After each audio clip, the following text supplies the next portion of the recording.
The wine glass slipped from my trembling fingers, shattering against the marble floor of Les Bernardin, as Jordan stood up, straightened his tie, and announced to our anniversary dinner companions, "I'm sorry, everyone, but I can't do this anymore. Lauren deserves better than living a lie." What he didn't know, what none of them knew as they watched him walk out of the most exclusive restaurant in the city, was that in exactly 30 minutes, I would stand up, raise my own glass, and deliver a toast that would not only silence every patron in that restaurant. Before we jump back in, tell us where you're tuning in from, and if this story touches you, make sure you're subscribed, because tomorrow I've saved something extra special for you. But completely destroy the carefully constructed world he thought he controlled. Because while Jordan believed he was abandoning a helpless housewife who depended on his tech executive salary, he had no idea that the woman he was leaving owned the building we were sitting in, the company he worked for, and held the power to unravel every lie he'd built his life upon. The evening had started like every anniversary dinner we'd shared over the past 8 years. Jordan had made reservations at Les Bernardin, the same upscale French restaurant where he'd proposed, where we'd celebrated every major milestone, where he felt most important surrounded by the city's elite. He'd chosen our usual corner table, the one with the perfect view of the harbor lights twinkling through floor-to-ceiling windows, where he could see and be seen by the other power players who frequented this establishment. I had arrived early, as was my habit, wearing the emerald green dress he'd bought me last Christmas, the one he said brought out my eyes and made me look like the perfect corporate wife. My hair was styled in the elegant updo he preferred,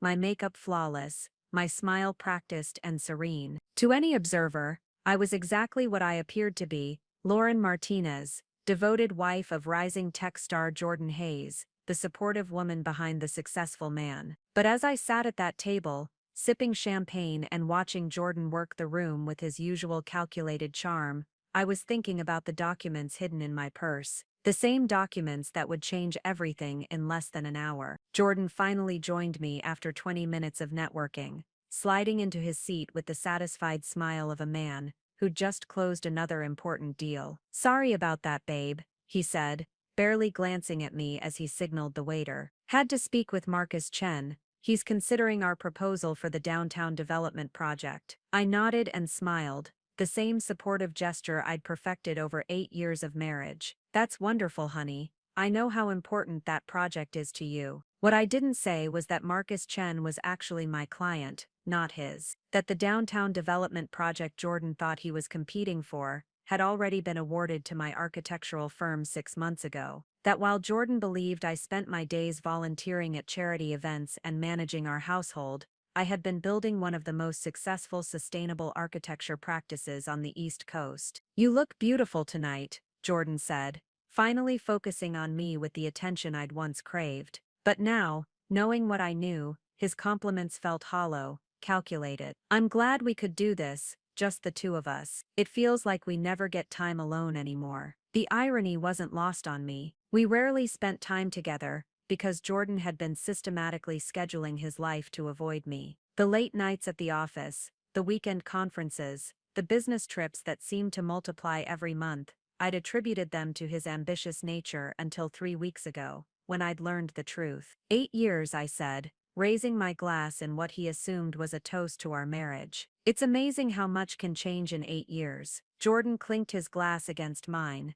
completely missing the double meaning in my words. "Here's to 8 more, he said, and I had to bite my tongue to keep from laughing at the absurdity of it all. The appetizers arrived, Jordan's usual order of oysters and my salmon tartare, and we fell into the comfortable rhythm of anniversary dinner conversation. He told me about his latest projects, his promotion prospects, his plans for expanding his team. I listened and responded appropriately, playing the role I'd mastered so completely that even I had forgotten it was a performance. "Actually," Jordan said, setting down his fork and adopting the serious expression I'd learned to recognize over the years, "there's something I need to tell you. Something important." My heart began to race, though not for the reason he expected. I knew what was coming. I'd been preparing for this moment for 3 weeks, ever since I'd discovered the truth about his double life. "Lauren, these past few months, hell, these past few years, I've been thinking a lot about what I want from life. about whether we're still good for each other. I maintained my composure, even as every instinct told me to throw my wine in his face. "What are you saying, Jordan?" He reached across the table and took my hand, his touch gentle but distant. "I'm saying that we've grown apart. You're an amazing woman, but I don't think we want the same things anymore. You're content with your volunteer work and your book clubs, and that's fine. But I need someone who understands my ambitions. Someone who can be a real partner in building something significant." The audacity was breathtaking. Jordan was describing someone who could be a real partner to a woman who had built a multi-million-dollar business while he thought she was arranging flowers for charity events. "Someone like Colette?" I asked quietly. The color drained from Jordan's face, his hand jerked away from mine as if I'd burned him. "What did you say?" "Colette Morrison. Your business development manager. The woman you've been seeing for the past 14 months. The woman you've taken on every one of those business trips you told me about. The woman you've been building a life with, while lying to my face every single day." Jordan's mouth opened and closed like a fish gasping for air. Around us, the restaurant continued its elegant dance, servers moving between tables, wine glasses clinking, soft conversations creating a backdrop of civilized normalcy that contrasted sharply with the bomb I'd just detonated at our table. "How did you?" he started, then stopped himself. "Lauren, I can explain." "No need," I said, reaching into my purse and withdrawing a thick manila envelope. "I know about the apartment you rented for her on Fifth Avenue. I know about the vacation you took to Tuscany last month, when you told me you were at a conference in Denver. I know about the engagement ring you bought 3 weeks ago." Jordan stared at the envelope as if it contained a live snake. "You hired a private investigator?" I laughed, a sound that held no humor. "Oh, Jordan. You still don't understand, do you?" "You think the little wife needed to hire someone to uncover your secrets?" That's when he stood up.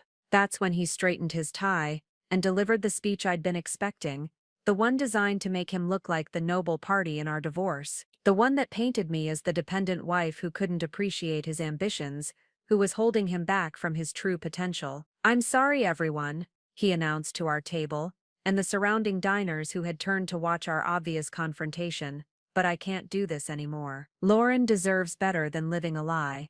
And then he walked out, leaving me sitting alone at our anniversary table with the envelope in my hands, and a restaurant full of curious eyes watching my every move. But Jordan Hayes had just made the biggest mistake of his life, because in exactly 30 minutes, when the shock wore off and the whispers died down, I was going to stand up and deliver a toast that would reveal exactly who Lauren Martinez really was, and it would change everything. The silence that followed Jordan's dramatic exit stretched for what felt like an eternity. I could feel the weight of curious stares from neighboring tables, the whispered conversations of people who had just witnessed what they assumed was a wealthy man abandoning his trophy wife. The server approached hesitantly, unsure whether to clear Jordan's place setting or pretend nothing had happened. "Ma'am, would you like me to?" he began softly. "Leave everything as it is," I said, my voice steadier than I felt. "And please bring me another glass of the Domaine de la Romane Conti, the 2015. His eyebrows rose slightly at my request for a wine that cost more per glass than most people spent on an entire dinner, but he nodded and retreated. Around me, the restaurant's elegant atmosphere continued unchanged, but I could sense the undercurrent of speculation rippling through the dining room. Poor thing, they were probably thinking. How humiliating to be left like that in public. What will she do now without her husband's income to support her lifestyle? If only they knew. I opened the manila envelope and spread its contents across the white tablecloth, organizing the documents with the same methodical precision I used when presenting architectural plans to clients. Bank statements showing accounts Jordan had never known existed. Business registration papers for Martinez Sustainable Design, the firm I'd built from nothing over the past 6 years. Property deeds that would shock him to his core. And at the bottom of the pile, the document that would destroy every assumption he'd made about our marriage and my capability. The sommelier arrived with my wine, performing the ritual of presentation and tasting with professional courtesy, despite the obvious drama that had just unfolded. As he poured the deep burgundy liquid into my glass, I caught sight of my reflection in the restaurant's mirrored wall. The woman looking back at me appeared composed, elegant, untouchable, but I could see the fire burning behind my eyes. Preparing and narrating this story took us a lot of time, so if you are enjoying it, subscribe to our channel. It means a lot to us. Now back to the story. 8 years of suppressed ambition finally ready to break free. "Excuse me," said a soft voice beside me. I looked up to see an elderly woman from the neighboring table, her silver hair perfectly coiffed, her expression kind but concerned. "I hope you don't mind my intrusion, dear, but I couldn't help but notice. Are you all right?" That was a terrible way for any man to treat his wife. I smiled at her, genuinely touched by the concern from a stranger. "Thank you for asking. Actually, I'm better than I've been in years." She looked puzzled, probably expecting tears or devastation instead of the calm confidence I radiated. "I'm Mary Whitfield," she said, extending a jeweled hand. "My husband and I own several restaurants in the city. If you need assistance, a recommendation for legal counsel, perhaps, I'd be happy to help." Mary Whitfield. I knew the name, of course. She and her late husband had built an empire of fine dining establishments, including the very restaurant where we sat. What she didn't know was that I'd been the architect behind the renovation of their flagship location 3 years ago, working under my maiden name and through a consultant to maintain my privacy. "That's very kind of you, Mrs. Whitfield. I'm Lauren Martinez. Well, I suppose I'll be going back to Martinez soon enough." I gestured to the chair Jordan had vacated. "Would you care to join me? I have a feeling this evening is about to become much more interesting." Intrigued, Mary accepted my invitation, settling into Jordan's abandoned seat with the grace of someone accustomed to navigating social complexities. Her husband, a distinguished man with kind eyes, followed suit, both of them clearly curious about the mysterious woman who seemed remarkably composed after such a public humiliation. "Martinez," Mary repeated thoughtfully. "Why does that name sound familiar?" I reached across the table and handed her one of my business cards, elegant black cardstock with silver lettering that read Martinez Sustainable Design. "Lauren Martinez, Principal Architect." Her eyes widened as recognition dawned. "You're the architect who designed the new Whitfield Plaza," she breathed. "The sustainable building that won the International Design Award last year." "Among other projects," I confirmed, taking a sip of my wine, "including the renovation of Le Bernardin that you're sitting in right now." The pieces were falling into place for Mary, and I could see the exact moment she realized the magnitude of what she'd just witnessed. This wasn't a helpless wife being abandoned by her breadwinner husband. This was a successful businesswoman whose spouse had just made a catastrophic error in judgment. "My dear," Mary said slowly, "does your husband know about your accomplishments?" I laughed, a sound that held 8 years of suppressed frustration and newfound freedom. "Jordan thinks I spend my days arranging charity luncheons and attending book clubs. He has no idea that Martinez Sustainable Design has been his company's primary competitor for the past 3 years. He doesn't know that I own the building where Tech Forward Solutions, his company, leases their offices. And he certainly doesn't know that the downtown development project he's been desperately trying to land was awarded to my firm 6 months ago." Mary's husband leaned forward, his expression shifting from sympathy to something approaching awe.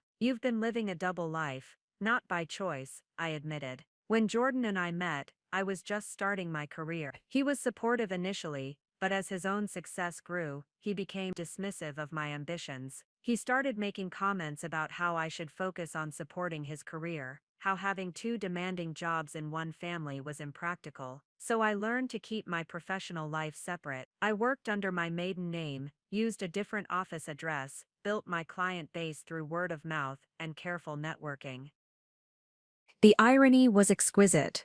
While Jordan had been climbing the corporate ladder at Tech Forward, believing himself to be the household's primary earner, my firm employed 47 people, had completed projects in 12 countries, and generated revenue that exceeded his annual salary by a factor of 10. "But why hide it?" Mary asked. "Why not simply divorce him years ago, if he couldn't appreciate your success?" It was a fair question, one I'd asked myself countless times during the lonely nights, when Jordan was supposedly working late, but was actually building a relationship with Colette. "Because I loved him," I said simply. "Or I loved who he used to be." I kept thinking he'd change, that he'd remember the man who once encouraged my dreams instead of dismissing them. I picked up another document from the pile, the private investigator's report, that had shattered my last illusions about my marriage. Photos of Jordan and Colette, at romantic dinners, vacation pictures from trips I'd been excluded from, credit card statements showing jewelry purchases that had never made their way to me. "What changed?" Mary's husband asked gently. "3 weeks ago, I discovered he was planning to leave me for his assistant. Not just leave, he was going to divorce me and claim that I was financially dependent on him, that I deserved minimal spousal support because I'd never contributed to our joint success. He was going to paint me as a kept woman who'd lived off his hard work." The restaurant around us had returned to its normal rhythm, other diners having moved on from the drama at our table. But I could sense that Mary and her husband understood they were witnessing something significant, not just the end of a marriage, but the emergence of a woman who had been hiding in plain sight for years. "So what happens now?" Mary asked. I smiled, raising my glass in a mock toast to Jordan's empty chair. "Now, Mrs. Whitfield, I'm going to stand up in your beautiful restaurant and make sure that everyone here, and everyone Jordan knows, understands exactly who Lauren Martinez really is." The wine tasted like victory on my tongue. Mary leaned forward, her eyes bright with curiosity. "How did it all begin? You and Jordan, I mean. You must have loved him deeply to hide so much of yourself for so long." I swirled the wine in my glass, watching the deep red liquid catch the candlelight as memories I'd tried to bury came flooding back. "We met at a university career fair 9 years ago. I was in my final semester of architecture school, and he was a recent computer science graduate, working for a startup that was showcasing their new urban planning software. The memory was so vivid I could almost smell the musty auditorium air, hear the buzz of ambitious students networking with potential employers. I was at the Sustainable Building Consortium booth, explaining my thesis project on eco-friendly affordable housing, when this incredibly handsome guy in an ill-fitting suit approached. He started asking these thoughtful questions about how technology could support green architecture, about whether there were ways to integrate smart building systems with sustainable design.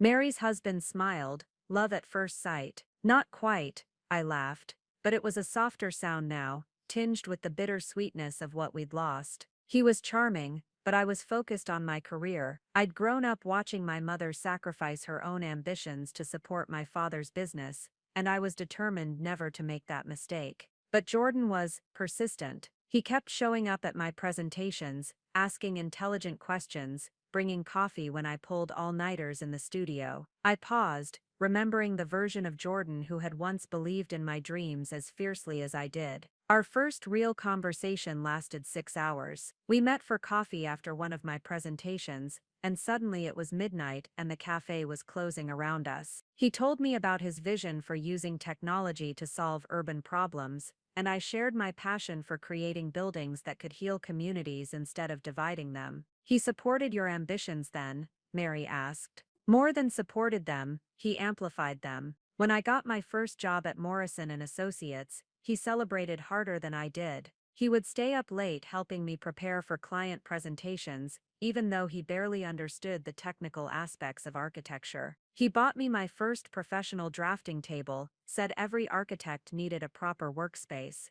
The memory made my chest tight. For our first anniversary, he gave me a leather portfolio with my initials embossed in gold. Inside was a card that said, "For the woman who's going to change the world, one building at a time." Mary reached across the table and squeezed my hand.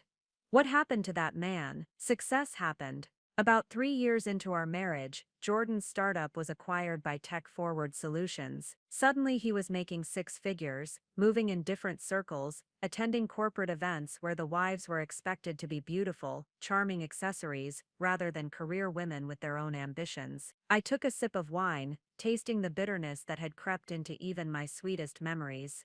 At first the changes were subtle. He started suggesting I might want to tone down my intensity at dinner parties, that clients might feel more comfortable working with male architects. When I won my first major contract, designing a community center in the Arts District, he actually asked if I was sure I could handle such a big project while maintaining our home life properly. "He was threatened by your success," Mary's husband observed. "I think so, though he would never have admitted it. The Jordan I fell in love with was confident enough to celebrate my achievements, but as he climbed the corporate ladder, he started adopting this more traditional view of marriage. He began talking about how important it was for successful men to have wives who could support their image, who understood that a man's career has to come first in a partnership. I laughed bitterly, remembering the countless arguments we'd had about my attitude problem and selfish ambitions. The breaking point came 4 years ago. I'd been offered a partnership at Morrison and Associates, the youngest person in the firm's history to be considered. It was everything I'd worked for since graduation,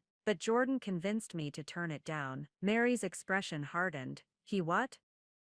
He said it wouldn't be fair to our future family for both of us to have demanding careers. He painted this picture of us trying to balance two high-pressure jobs, never seeing each other, never having time for children.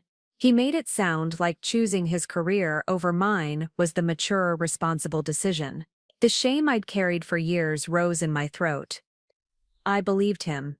I was so in love, so committed to making our marriage work, that I turned down the partnership and took a consulting position instead. I told myself it was temporary, that once Jordan was more established, once we'd started our family, I could return to a full-time career. But the family never came? Mary asked gently. Every time I brought up having children, Jordan had another reason to wait. First, he needed to establish himself at Tech Forward. Then he was up for a promotion. Then he wanted to buy a bigger house. Then he needed to build his portfolio for the next level.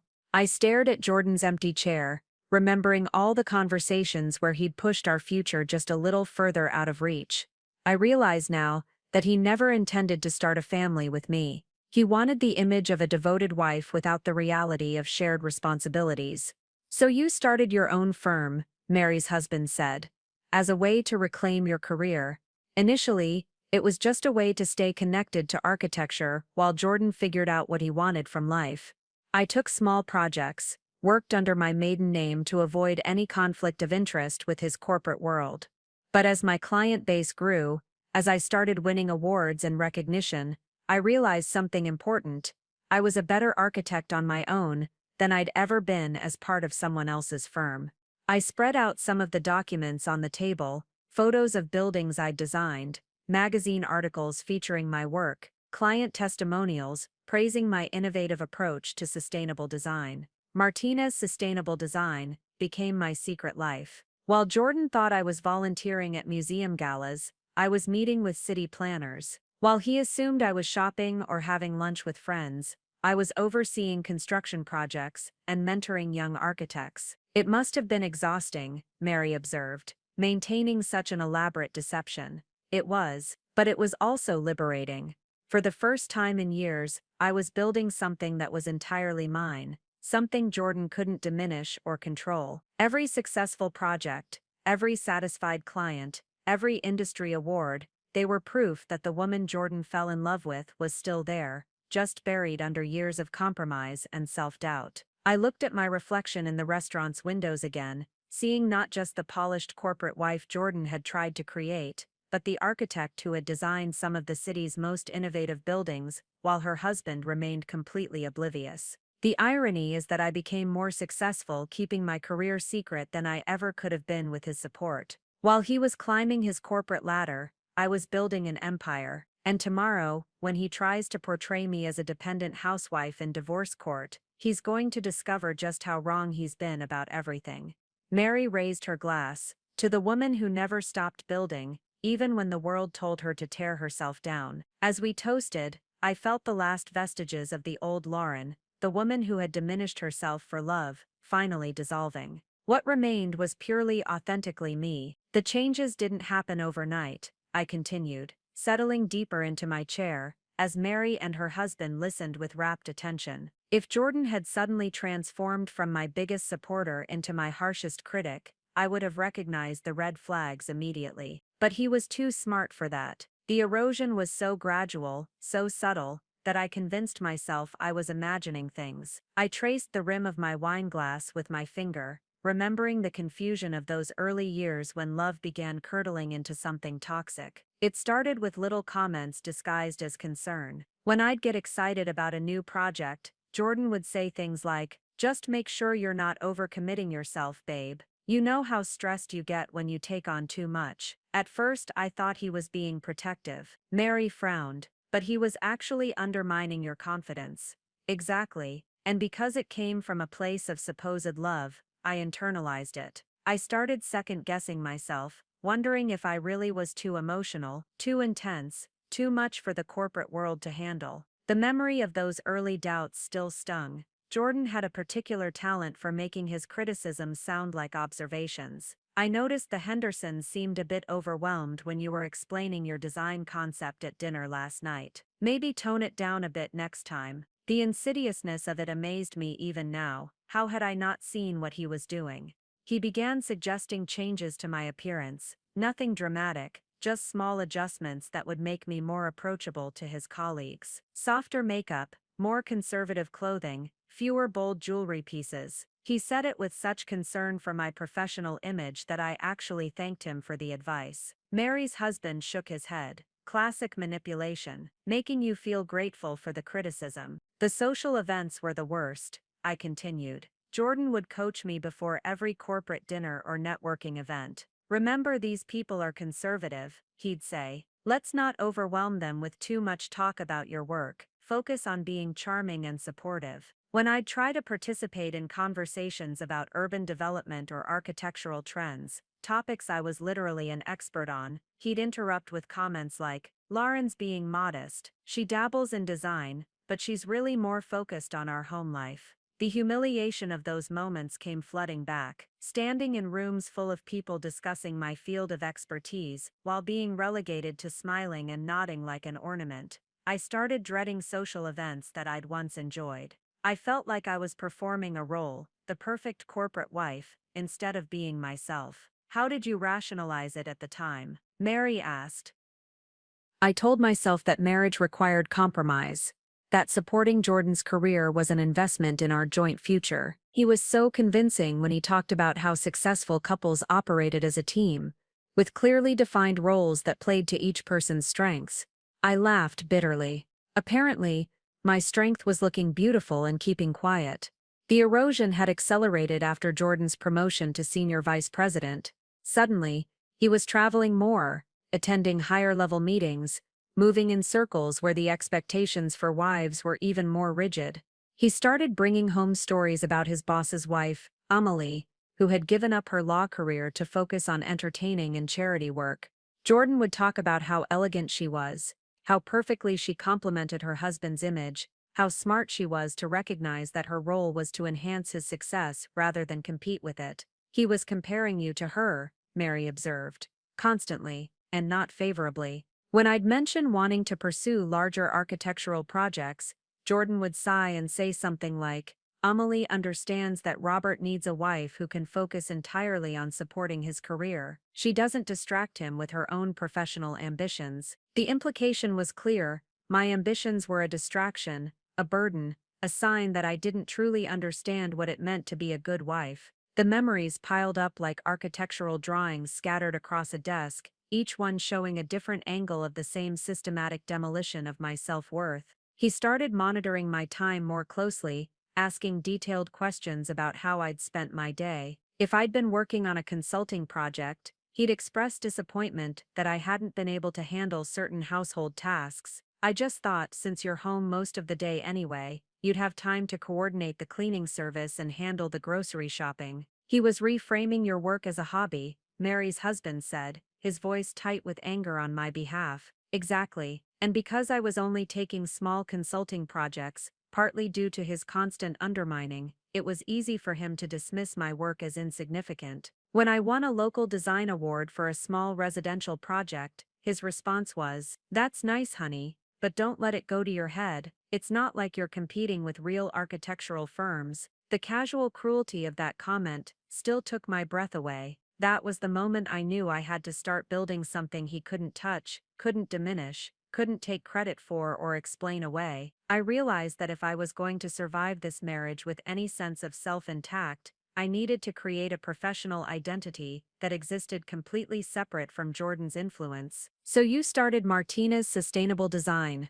Mary said. "In secret, yes. I used my savings from before our marriage as startup capital. I rented a small office space across town under my maiden name. I created a separate business bank account, got a different phone line, even had business cards printed without Jordan's knowledge. The freedom of those early days came flooding back, the exhilaration of making decisions without having to justify them, of pursuing projects based on my own vision, rather than someone else's approval. But the deception must have been exhausting, Mary's husband observed.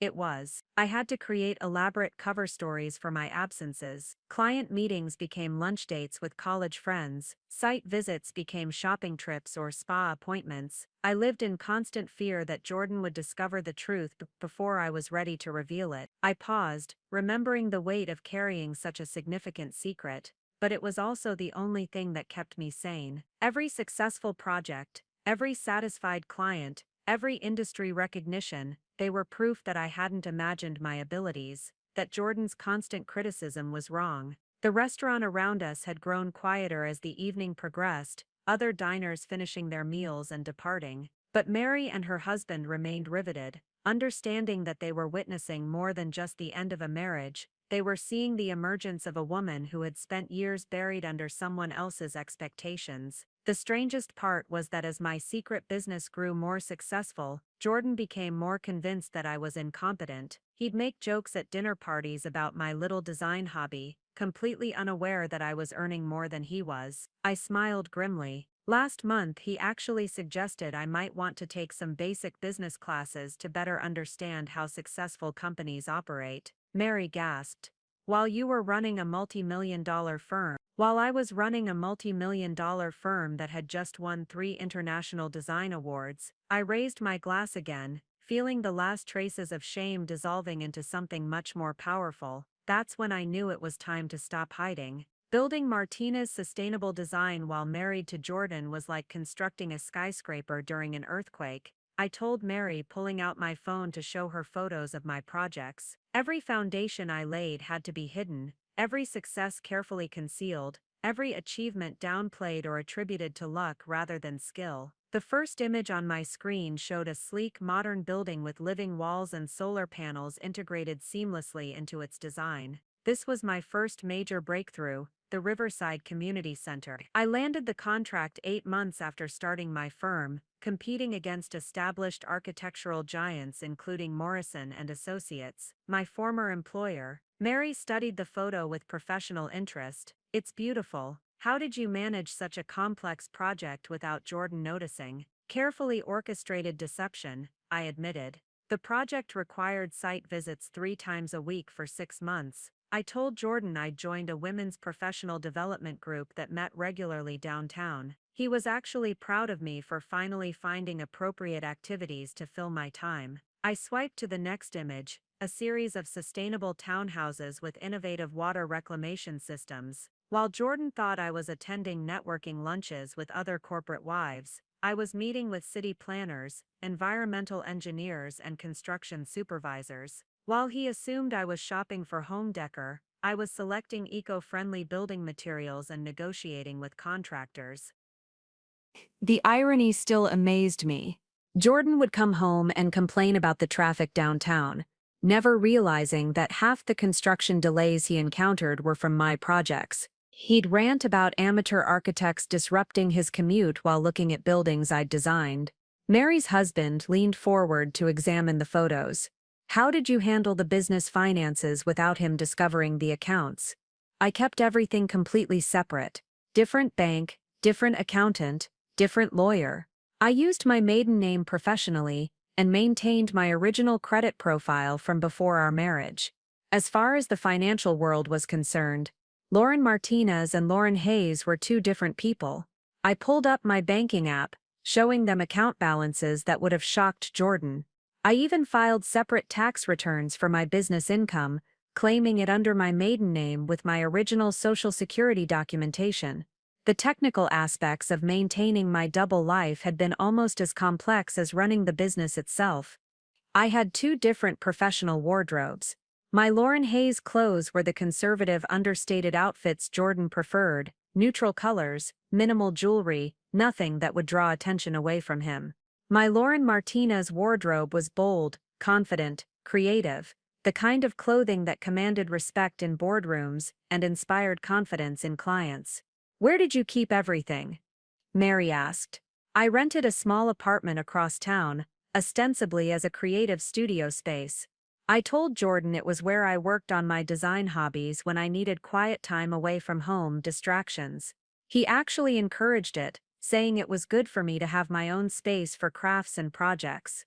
The condescension in his voice had been unmistakable, but it had also provided perfect cover for my real activities. I showed them more photos, award ceremonies where I'd accepted recognition for innovative design, industry conferences where I'd delivered keynote speeches, magazine covers featuring my work. This is me receiving the Regional Sustainability Award last year.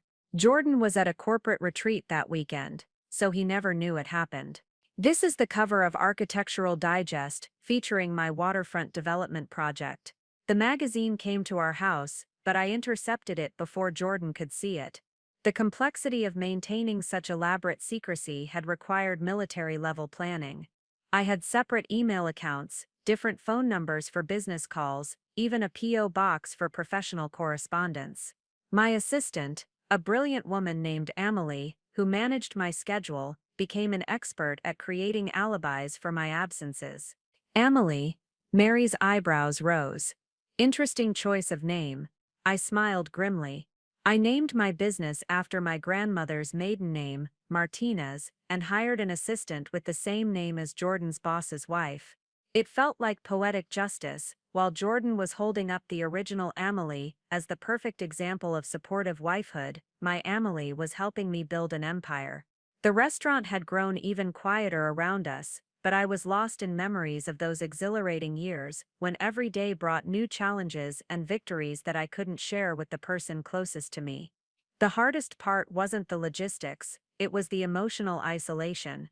When I won my first major design award, I celebrated alone in my secret apartment with a bottle of champagne and tears of joy mixed with sadness that I couldn't share the moment with my husband. Why didn't you just leave him then? Mary's husband asked gently. Once you realized you could be successful on your own. Because I kept believing he'd change. Every few months, Jordan would show glimpses of the man I'd fallen in love with, the one who'd been proud of my ambitions, instead of threatened by them. He'd make some small gesture of support, or express interest in my design work, and I'd convince myself that we could find our way back to each other. I paused, remembering how desperately I'd clung to those moments, and honestly, part of me enjoyed the secret. There was something deeply satisfying about being underestimated while simultaneously outperforming everyone's expectations. I scrolled through more images on my phone, construction sites, client meetings, team celebrations. Martina's sustainable design grew beyond my wildest dreams. We went from 3 employees in year 1 to 47 full-time staff by year 5. Our annual revenue exceeded Jordan's salary by the end of year 2, and by year 4, we were earning more than his entire department combined. He truly had no idea, Mary asked incredulously. None whatsoever. When I'd come home energized after closing a major deal or solving a complex design challenge, Jordan would assume I was excited about some trivial social event or shopping success.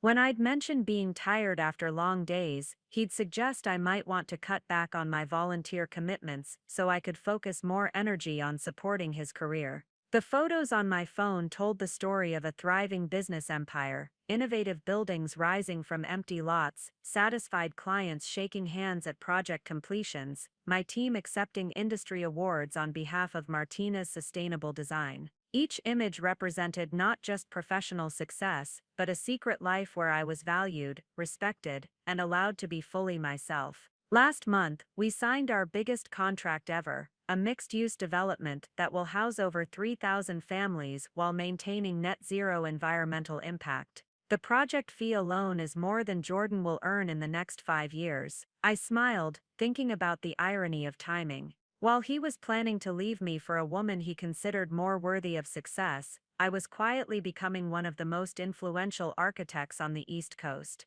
Mary raised her glass again.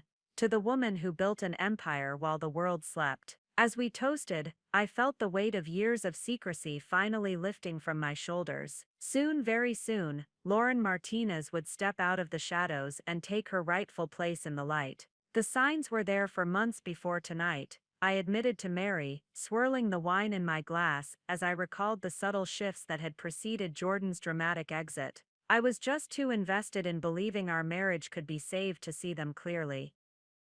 I pulled out my phone and scrolled to a text message thread from 3 months earlier. Look at this. Jordan started asking increasingly specific questions about my daily schedule. He'd text me things like, "Hey babe, how was your book club meeting? What did you discuss?" When I'd give general answers, he'd press for details: which books we were reading, who else attended, what the other women thought about various topics. Mary examined the messages, her expression growing more concerned with each exchange. "He was testing your stories." Exactly, and I was so focused on maintaining my cover that I didn't realize he was gathering intelligence. I created elaborate fictional book discussions, invented personalities for imaginary book club members, even researched bestsellers, so I could speak knowledgeably about plots I'd never actually read. The amount of mental energy I'd expended on maintaining these lies suddenly seemed exhausting in retrospect. "What else changed?" Mary's husband asked. His travel schedule became erratic. Jordan had always been a creature of habit: predictable business trips, regular conference schedules, consistent late nights at the office. But starting around Christmas, his patterns became chaotic. Weekend trips that materialized at the last minute, week-long conferences in cities that didn't make sense for his industry, evening meetings that ran until midnight, with no clear explanation of what required such extended hours. I showed them another series of text messages where Jordan's explanations had become increasingly elaborate and contradictory. He told me he was attending a cybersecurity conference in Chicago, but when I mentioned it to his colleague Adam at a company party, Adam looked confused and said there hadn't been any major conferences that month. When I asked Jordan about the discrepancy, he claimed it was a private invitation-only event that wasn't widely publicized. The lies had piled up like unstable architectural supports, each one requiring additional deception to maintain the illusion. Then there were the credit card statements. Jordan had always been meticulous about our finances, reviewing every expense and questioning purchases that seemed unusual. But suddenly, he became secretive about the monthly statements, claiming he was handling them digitally to streamline our bookkeeping. Mary frowned. "You didn't have access to your own financial records." "I had access to our joint checking account and my personal credit card, but Jordan managed our primary accounts and investments. He convinced me it was more efficient for one person to handle the complex financial planning, and since he worked in tech and understood digital banking systems better, it made sense for him to take the lead." The naivety of that arrangement now seemed breathtaking. What I didn't realize was that he'd opened several new accounts I knew nothing about. I pulled up a document on my phone, the private investigator's financial report that had revealed the scope of Jordan's deception. "This shows charges for jewelry I never received, restaurant bills for dinners I never attended, hotel reservations for trips I was never invited on." He was living an entirely separate life while I was busy building my secret career. The timeline of Jordan's betrayal ran parallel to my business success in a way that couldn't have been coincidental. The more successful Martina's sustainable design became, the more distant Jordan grew. At first I attributed his behavior to stress from his promotion, or normal relationship evolution after 8 years of marriage. I actually blamed myself for being too focused on my work to notice his emotional needs. "He was projecting," Mary observed, "accusing you of the very behavior he was engaging in." Constantly, Jordan started making comments about how I seemed distracted lately and less present in our relationship. He'd suggest that my hobby projects were taking up too much mental space, that I needed to refocus on our marriage if I wanted it to survive. Meanwhile, he was literally building a relationship with another woman. The gaslighting had been so subtle, so expertly executed, that I'd begun questioning my own perceptions. 3 weeks ago, Jordan suggested we attend couples counseling. He framed it as concern for our relationship, saying he felt like we'd grown apart and needed professional help to reconnect. I was actually hopeful. I thought it meant he wanted to work through our problems. I showed Mary the business card Jordan had given me for the therapist he'd researched. Dr. Rebecca Stone, specializing in marital reconciliation and communication. Jordan scheduled our first appointment for next Tuesday. He said he'd already spoken with her about our situation, and that she was confident she could help us find our way back to each other. The cruel irony wasn't lost on me. While Jordan was scheduling therapy sessions to save our marriage, he was simultaneously shopping for engagement rings for Colette. The receipt is dated the same day he made our counseling appointment. Mary's husband shook his head in disgust. He was covering all his bases. If the affair was discovered, he could point to the therapy sessions as evidence that he was trying to work on the marriage. Or he was planning to use the sessions to build a case that I was the problem in our relationship. Create a paper trail showing that I was uncooperative, unreasonable, or unwilling to change. The manipulation was so systematic, so calculated,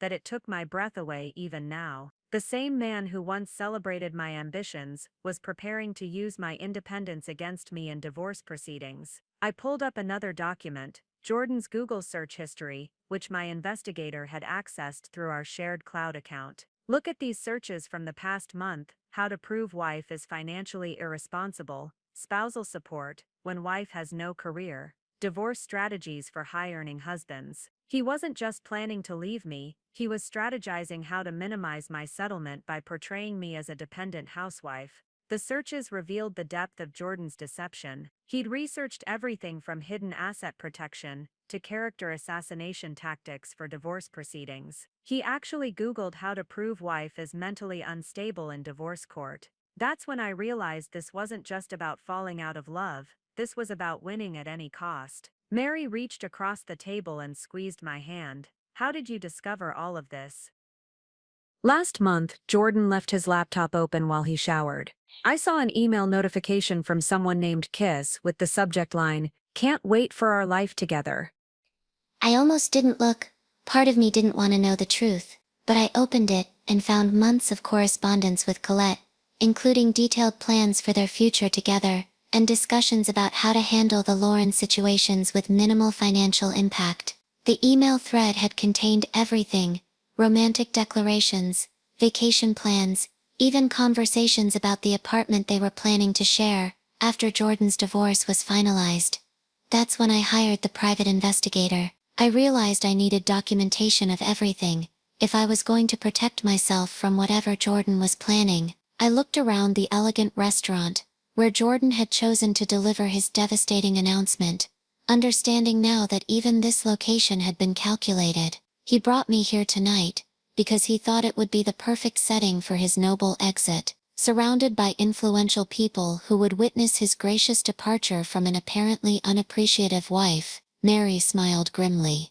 He had no idea he was walking into an ambush, none whatsoever.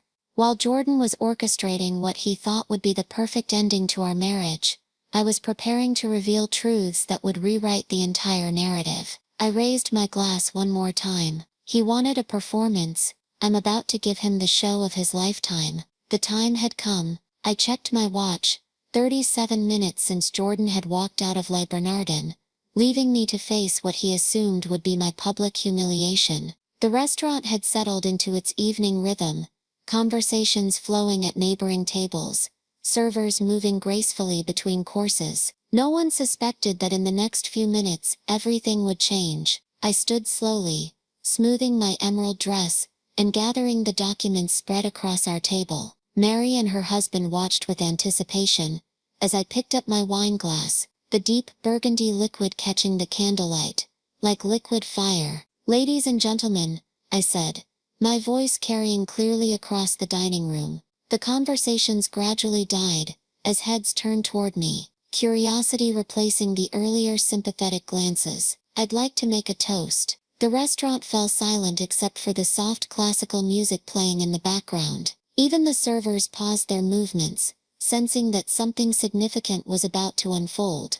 I could feel every eye in the room fixed on me, the abandoned wife who should have been crying into her champagne, not standing with quiet confidence addressing a room full of strangers. "Many of you witnessed my husband's departure tonight," I continued, my voice steady and clear. "Jordan Hayes made quite a dramatic exit, declaring that he couldn't continue living a lie. He painted himself as the noble party in our marriage, suggesting that I deserved better than what he was capable of giving." A murmur rippled through the dining room. Several diners who had been present during Jordan's announcement leaned forward, eager to hear what I had to say. The elderly couple at table 12 had their phones out, clearly recording what they sensed would be worth remembering. What Jordan doesn't know, what he's never known in our 8 years of marriage, is who I really am. I held up one of my business cards, the elegant black cardstock visible even from across the room. My name is Lauren Martinez, and I am the founder and principal architect of Martinez Sustainable Design. The silence that followed was absolute. Mary beamed at me encouragingly while her husband nodded with approval. Around the room I could see recognition dawning on several faces. People who had heard of my firm, who had seen our projects featured in architectural magazines, who understood the significance of what I'd just revealed. While my husband believed I spent my days arranging charity luncheons and attending book clubs, I was actually building one of the most successful sustainable architecture firms on the East Coast. I pulled out my phone and projected images onto the restaurant's display screen, which Mary had quietly arranged with the management. These are some of the buildings my team and I have designed over the past 6 years. The images flashed across the screen. The award-winning Riverside Community Center, the innovative waterfront development, the sustainable housing complex that had been featured on the cover of Architectural Digest. Gasps and murmurs of appreciation filled the dining room as people recognized buildings they'd seen, admired, or even worked in. The downtown development project that Jordan has been desperately trying to secure for his company, that contract was awarded to Martinez Sustainable Design 6 months ago.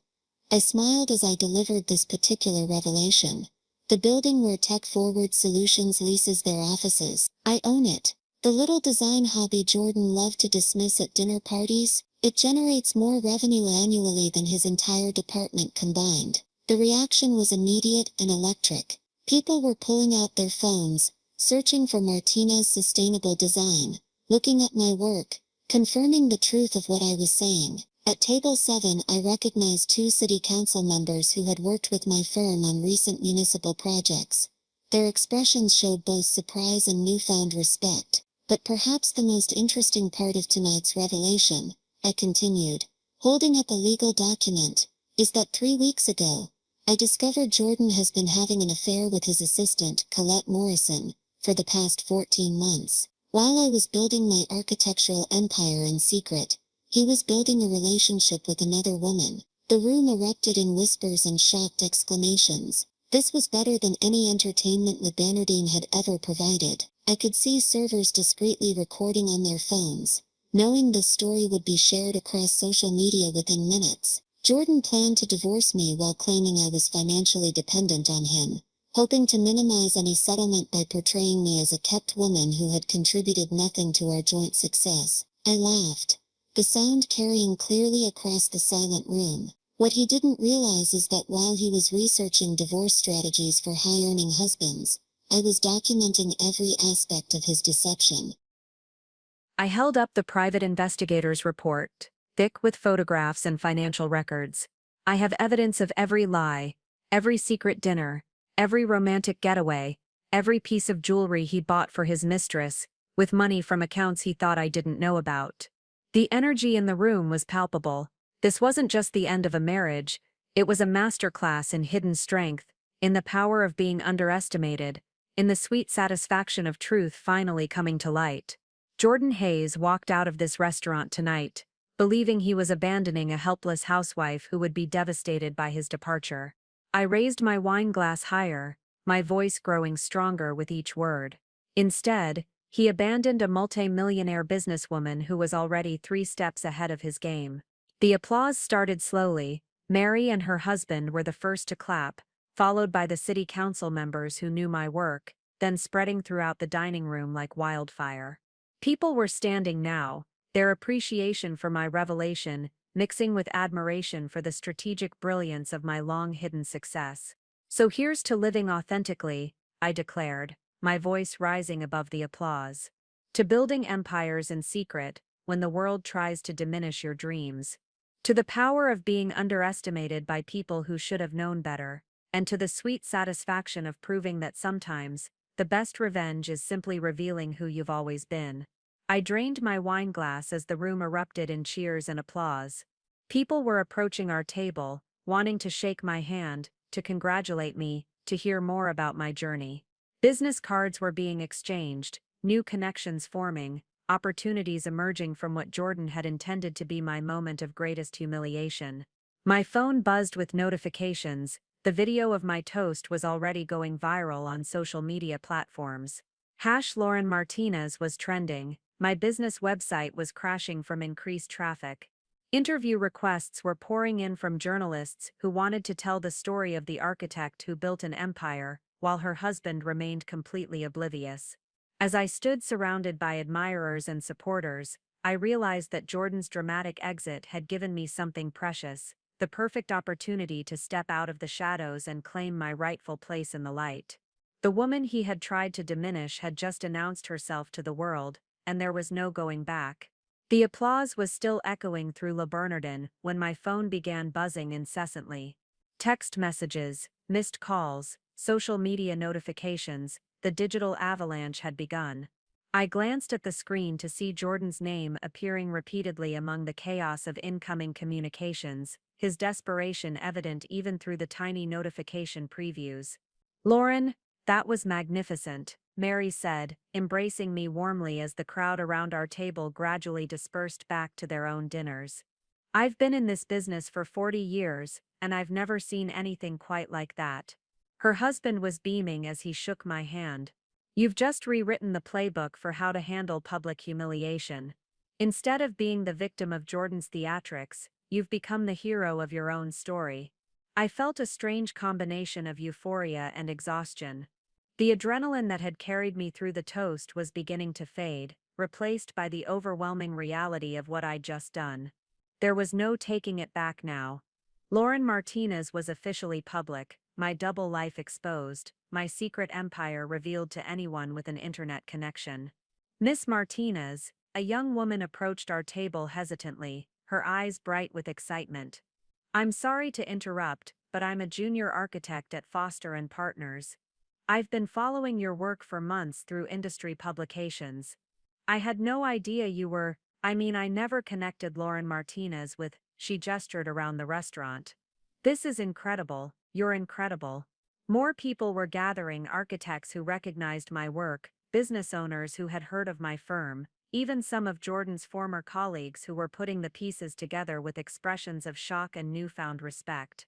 The irony wasn't lost on me that in one evening, I'd gained more authentic professional recognition than I'd received in 8 years of marriage. My phone rang, and I saw my assistant Amelie's name on the screen. "I have to take this," I told Mary, stepping toward the restaurant's quieter alcove near the wine cellar. "Lauren," Amelie's voice was electric with excitement. "I've been watching the social media explosion from home. The firm's website has crashed twice in the past hour from traffic overload. We've received 47 interview requests, including calls from Architectural Digest, Forbes, and 3 major news networks. The story is trending on every platform." I leaned against the wine cellar wall, trying to process the magnitude of what was happening. "How bad is the Jordan situation?" "He's been calling the office non-stop for the past 20 minutes. I haven't answered, but his voicemails are intense. He's demanding to speak with you immediately, threatening legal action if you don't call him back, claiming you've violated his privacy by sharing confidential marital information publicly." Amelie paused. "He sounds panicked." The sweetness of that panic was almost overwhelming. For 8 years, Jordan had controlled every narrative, shaped every story to his advantage, managed every social situation to maintain his image of success and superiority. Now, for the first time, he was on the defensive, scrambling to contain damage he couldn't control. "Have you heard from Tech Forward?" I asked, curious about how Jordan's employer was handling the revelation that their senior vice president's wife was actually their building's landlord and a major competitor in the tech infrastructure space. Roman Patterson from Tech Forward's executive team called personally. "He wants to meet with you tomorrow to discuss potential collaboration opportunities." Apparently they've been trying to partner with Martinez Sustainable Design for months, never realizing the connection.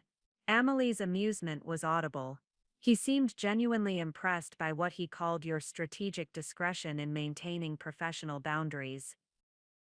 I laughed despite myself. Jordan's company wanted to work with the wife he'd been systematically undermining for years. The irony was so perfect it felt scripted. Sheep dead. Any to excuse. Sheep dead. Sheep dead. Sheep dead. Traub's mentor, Professor Williams, called from the architecture program. She wants to invite you to speak at the spring symposium about innovation in sustainable design. 3 different women's business organizations have requested interviews about maintaining work-life balance in demanding careers. Amelie paused, meaningfully, and Colette Morrison submitted her resignation from Tech Forward this afternoon, effective immediately. That last piece of information hit differently than the rest. Colette's sudden departure suggested that Jordan's carefully constructed plan was already falling apart. Perhaps she'd realized that being the other woman in a public scandal wasn't the glamorous future she'd imagined. There's something else, Amelie continued, her tone shifting to something more serious. I've been monitoring Jordan's social media accounts, and he's posting frantically. He's trying to control the narrative by claiming you've had some kind of breakdown, that the stress of maintaining an unrealistic business venture finally got to you. He's suggesting that tonight's revelation was a desperate cry for attention from a wife who felt neglected. The predictability of Jordan's response was almost disappointing. Of course he would try to reframe my success as instability, my strategic revelation as emotional manipulation. It was the same pattern he'd used throughout our marriage, dismissing my achievements by questioning my mental state. Forward everything to my lawyer, I said. Let her handle the legal threats. Accept the interview requests from reputable sources. And Amelie, thank you for everything. I couldn't have built this without your support. When I returned to the main dining room, Mary and her husband were deep in conversation with 2 men I recognized, city planning commissioners who had worked with my firm on several municipal projects. The networking opportunities were flowing naturally from my revelation, professional connections forming organically, as people realized they were in the presence of the architect behind buildings they'd admired.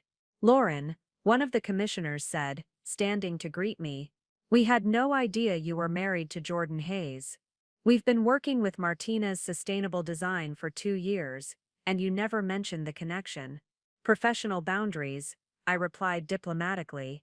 I've always believed in keeping my business relationships separate from my personal life. The second commissioner nodded approvingly. Smart approach, the work speaks for itself, which is exactly what happened tonight. You let your achievements do the talking. As the evening progressed, I found myself surrounded by supporters, allies, and potential collaborators. These weren't people who knew me as Jordan's wife, or were impressed by my connection to his success. They respected Lauren Martinez, the architect, the businesswoman, the innovator, who had quietly revolutionized sustainable design while flying under the radar of traditional industry networks. My phone buzzed again, a text from my best friend from college who had seen the viral video. GRL, I am living for this. Jordan never deserved you. Call me tomorrow so I can properly celebrate your iconic moment. The support was pouring in from every direction, friends, colleagues, even strangers who were inspired by the story of a woman who had built an empire while being systematically underestimated. The narrative Jordan had tried to create about tonight had been completely subverted.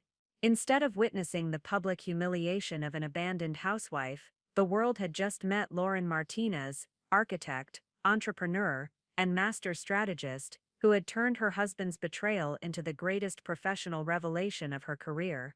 As I gathered my documents and prepared to leave Le Bernardin, I realized this wasn't just the end of my marriage, it was the beginning of everything I'd been building toward for years. By the time I arrived at my secret apartment, the space Jordan had dismissively referred to as my craft studio, it was nearly midnight. The elegant downtown loft that had served as my professional headquarters for 6 years had never felt more like home than it did in this moment.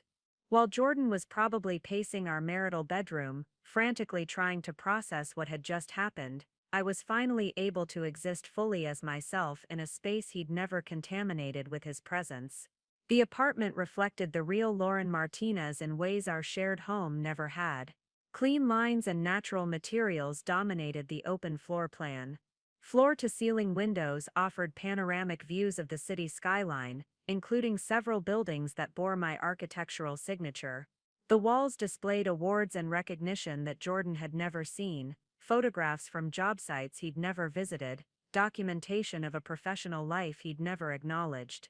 I poured myself a glass of wine from a bottle I'd been saving for a special occasion, a vintage Bordeaux from the year I'd landed my first major contract. Tonight certainly qualified as worthy of celebration. As I settled into my favorite chair, a mid-century modern piece I'd selected for its perfect balance of comfort and sophistication, my phone continued its relentless buzzing. The notifications were overwhelming.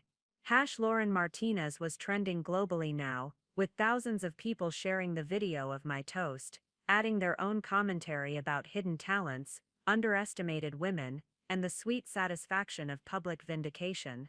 Architecture blogs were republishing my portfolio, with headlines like "The Secret Genius Behind the City's Most Innovative Buildings," and how Lauren Martinez built an empire while her husband watched Netflix. I scrolled through the responses, finding unexpected comfort in the support of strangers who saw themselves reflected in my story. Women shared their own experiences of being dismissed by partners, of hiding their achievements to preserve fragile masculine egos, of building careers in the shadows because direct success was somehow threatening to the men who claimed to love them. But mixed among the celebration were Jordan's increasingly desperate attempts to contact me. 23 missed calls, 47 text messages. The progression from confusion to anger to panic was clearly visible in his communication. "Lauren, what the hell was that? Call me immediately." "I don't understand what you're trying to accomplish with this stunt. People are calling me asking about your business. This has gone too far. You're making both of us look foolish. This needs to stop now. Please just call me back. We can work through this if you stop the dramatics. Lauren, I'm worried about you. This isn't like you. Are you having some kind of breakdown?" The evolution was predictable. Jordan's inability to comprehend that I possessed capabilities beyond his recognition, his immediate assumption that my success must be fabricated or exaggerated, his retreat into concern trolling when faced with evidence he couldn't dismiss. I turned off my phone and ran a bath in the oversized soaking tub I'd installed during the apartment's renovation. The warm water and lavender bath salts helped wash away the residual tension from the evening's confrontation. For the first time in months, I felt completely relaxed, completely myself, completely free from the constant vigilance required to maintain my double life. The silence was profound. No Jordan coming home late with elaborate excuses. No need to quickly close my laptop when he entered the room. No carefully constructed stories about book clubs and charity events. Just me, my achievements, and the city lights twinkling beyond my windows like terrestrial stars bearing witness to my liberation. I wrapped myself in a cashmere robe, another luxury purchase Jordan had never seen, and opened my laptop to review the day's business communications. Despite the personal drama, Martinez Sustainable Design had received 12 new project inquiries since my public revelation. The exposure from tonight's events was generating exactly the kind of high-profile attention I'd been working toward for years. An email from the mayor's office caught my attention. The subject line read, "Urgent, Downtown Revitalization Partnership Opportunity." The message indicated that the mayor wanted to discuss an exclusive contract for redesigning the entire financial district with sustainable infrastructure. A project worth potentially hundreds of millions of dollars, and representing the kind of legacy-defining work that could cement my firm's position as a national leader in green urban development. The irony was exquisite. While Jordan had spent the evening trying to diminish me publicly, my professional stock had reached an all-time high. His attempt to control the narrative of our relationship's end had instead launched my career into a stratosphere he couldn't have imagined. I opened a bottle of champagne, a vintage Dom Perignon I'd been saving for when Martinez Sustainable Design reached its 5th anniversary, and toasted my reflection in the apartment's windows. Tomorrow would bring legal complications, media interviews, and the complex process of disentangling 8 years of shared finances and property. But tonight was for celebrating the death of Lauren Hayes and the resurrection of Lauren Martinez. I pulled out a leather journal I'd started keeping 6 years earlier, documenting my journey from hidden architect to industry leader. The entries chronicled every challenge overcome, every project completed, every moment of doubt conquered through sheer determination. Tonight deserved its own entry, October 15th, the day I stopped hiding. After 8 years of living in Jordan's shadow, I finally stepped into the light. The world now knows what I've always known, that I am capable of extraordinary things when given the space to flourish. Jordan thought he was abandoning a dependent housewife. Instead, he set free an architect who will reshape this city's skyline and redefine what sustainable urban development can achieve. The marriage is over, but my real life is just beginning. I closed the journal and moved to my drafting table, where preliminary sketches for next month's projects awaited my attention. Working late into the night, I lost myself in the meditative process of translating vision into technical reality, of solving complex spatial puzzles, of creating beauty that would outlast any personal relationship. As dawn broke over the city, painting my apartment in golden light,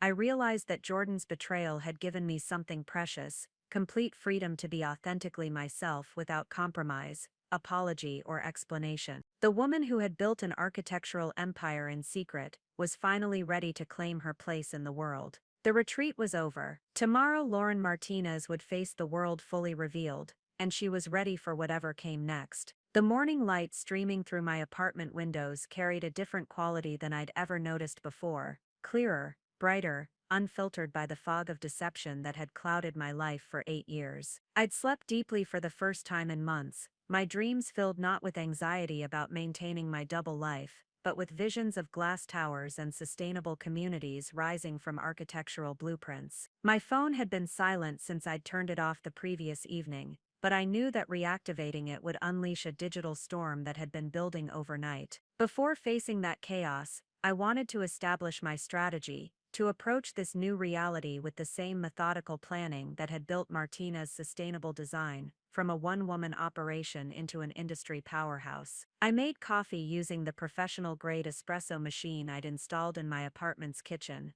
another luxury that Jordan had never known existed, and spread the morning newspapers across my dining table. The story had made front-page news in the business section of every major publication. "Secret Architect Reveals Empire Built in Marriage's Shadow," read the headline in the Financial Tribune. The accompanying photograph showed me mid-toast at Le Bernardin, wine glass raised, confidence radiating from every line of my body. The coverage was universally positive, framing my revelation as an inspiring story of hidden female achievement, rather than a scandalous marital breakdown. Editorial pieces praised my strategic discretion and professional integrity, noting how I'd maintained clear boundaries between my business success and my husband's career despite operating in overlapping industries.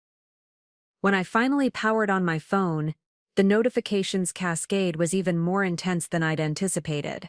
743 missed calls, over 2,000 text messages, and enough social media mentions to crash most servers. But buried among the media requests and congratulatory messages were several communications that required immediate attention. The first was from my lawyer, Rebecca Stone. Coincidentally, the same attorney Jordan had recommended for our couple's counseling, though she'd clearly chosen to represent my interests instead. Her message was brief but urgent. "Jordan has retained Davidson and Associates. They're threatening to freeze your business assets pending investigation of marital property claims. We need to meet immediately." The second was from my accountant, confirming what I'd suspected. Jordan had attempted to access Martinez Sustainable Design's financial records overnight, presumably trying to build a case that marital funds had been used to support my business operations. His discovery that all accounts were completely separate, funded entirely through my premarital savings and business revenues, had apparently prompted increasingly frantic calls to financial institutions where he'd assumed he held authority. The third message came from an unexpected source, Roman Patterson, Jordan's direct supervisor at Tech Forward Solutions. "Miss Martinez, I believe there may be some urgent matters we should discuss regarding your husband's position with our company. Could we arrange a confidential meeting at your earliest convenience?" That particular communication intrigued me more than the others. Tech Forward's sudden desire for a private conversation suggested that Jordan's public meltdown had created complications beyond his personal life.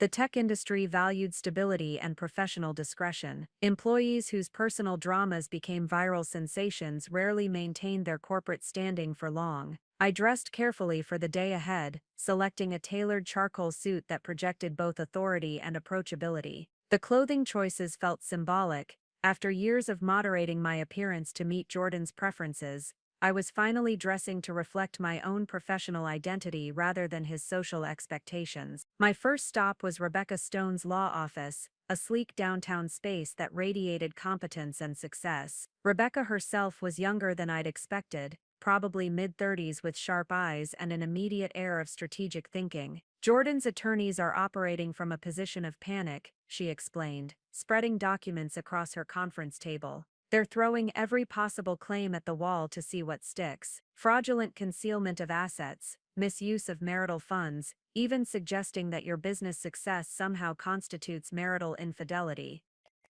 I laughed at the absurdity of that last claim. Marital infidelity through architecture. Apparently, they're arguing that maintaining a secret professional life represents a fundamental breach of marital trust equivalent to adultery. Rebecca's expression showed what she thought of that legal strategy. It's desperate and unlikely to succeed, but it could complicate proceedings if we don't respond decisively. She opened a thick folder containing what appeared to be months of preparation. Fortunately, your documentation is impeccable. Every business transaction, every project contract, every revenue stream can be traced to sources completely independent of Jordan's income or assets. Your premarital savings account provided the initial startup capital, and the business has been entirely self-sustaining since month 3 of operations. The thoroughness of her preparation suggested she'd been anticipating this moment longer than I'd realized. How long have you been ready for this? Rebecca smiled grimly. Since the day Jordan recommended me for couples counseling. A man who researches divorce strategies while scheduling marriage therapy sessions isn't someone I'd trust to handle his relationship honestly. I started documenting everything the moment you became my client, even before you realized you'd need divorce representation. Her foresight was impressive, but it also highlighted how transparent Jordan's intentions had been to anyone paying attention.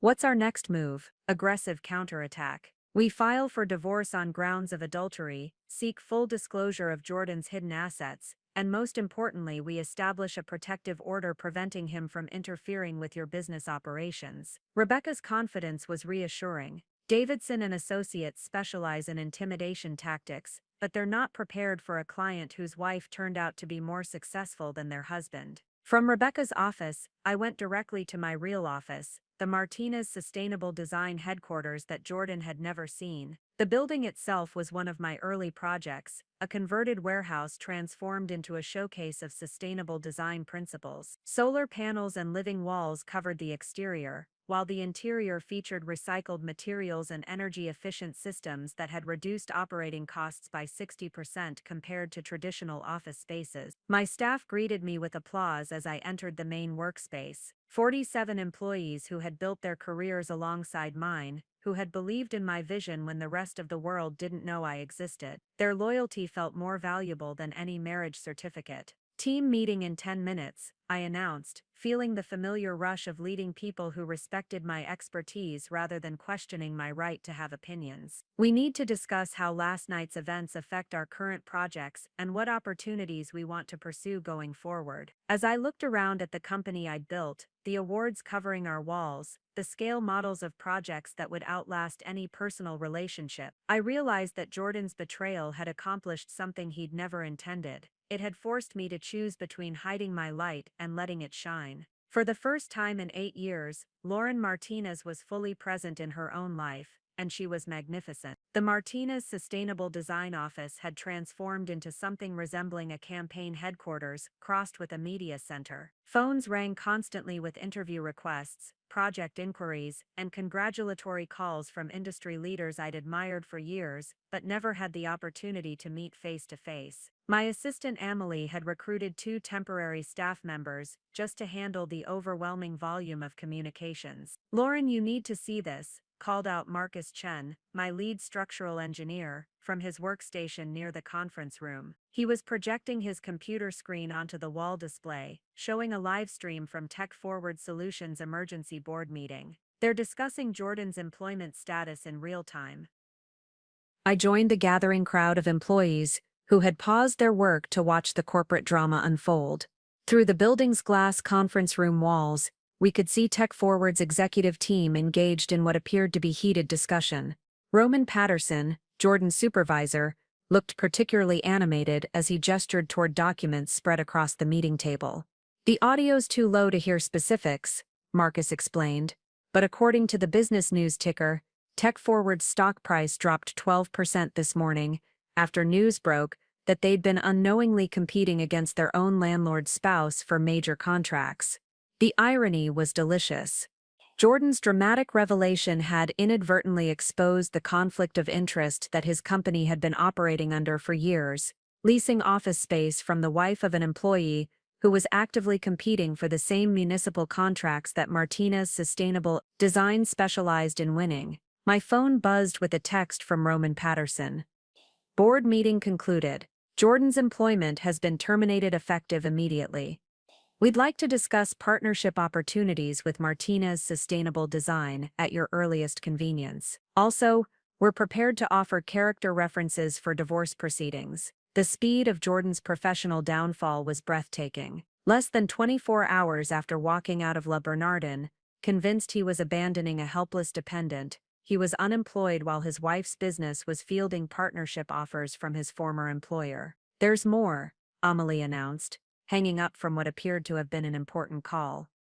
That was Mayor Richardson's office. The City Council voted this morning to fast-track the Financial District Revitalization Project. They want Martinez Sustainable Design to lead the entire initiative, exclusive contract, unlimited budget, complete creative control. The office erupted in cheers and applause. The Financial District project represented everything we'd been working toward: the opportunity to redesign an entire urban area, according to sustainable principles, creating a model that other cities could replicate. It was the kind of legacy-defining work that architects dream about their entire careers. The mayor wants to announce the partnership at a press conference tomorrow, Amelie continued. Full media coverage, including architectural journals and national news networks. They're positioning it as a showcase of innovative female leadership in urban development. I felt a moment of dizziness as the magnitude of the opportunities suddenly became real. In less than 24 hours, my professional life had exploded from carefully guarded secret to the center of a national conversation about hidden female achievement and the power of authentic self-expression.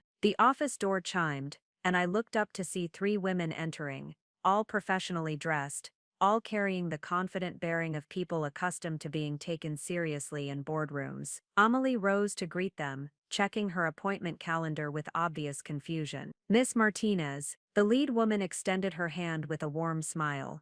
"I'm Dr. Sarah Williams from the National Architecture Institute. These are my colleagues Dr. Jennifer Park from the Sustainable Design Council and Maria Santos from Women in Construction Leadership. We don't have an appointment, but we were hoping you might have a few minutes to discuss something quite exciting." I gestured toward our conference room, curious about what had brought 3 of the industry's most respected leaders to my office without prior arrangement. As we settled around the table, Dr. Williams opened a leather portfolio and withdrew what appeared to be official documentation. "Lauren, we've been following your work for years through industry publications and award submissions. Your innovative approach to sustainable urban development has consistently impressed our review committees." She paused, smiling. "What we didn't know until yesterday was the remarkable story behind your professional journey."